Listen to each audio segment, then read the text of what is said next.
How did Darth Maul survive? Well, in The Phantom Menace, we see Darth Maul fight Obi-Wan, leading to his untimely demise down the shaft. As many of us thought, he was dead, but in fact he actually survived and comes back in the Clone Wars TV show and again in Rebels. For those who haven't seen it yet, I'm not going to spoil anything for you, so let's just get to the question. What happened to him and his lightsaber?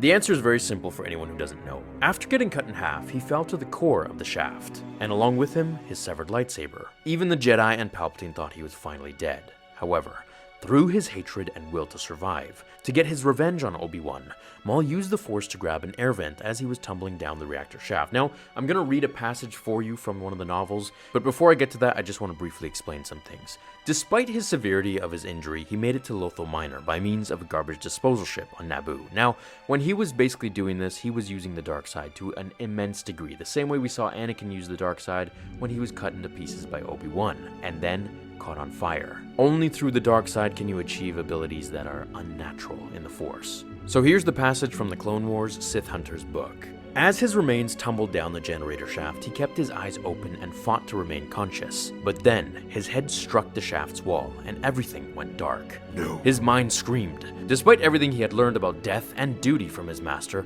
Maul knew he was not yet ready to die. Not after so many years of training, and with so much more to accomplish. Not so long as he still had so much hatred within him. Can't die. He fell past an oval shadow, and then a similar shadow raced by, along with a whooshing sound. Maul hoped that there was at least one more vent below, that it would be large enough to accommodate his diminished body. He extended his arms, and his left hand's fingertips suddenly burned with friction as they brushed against the cylindrical wall.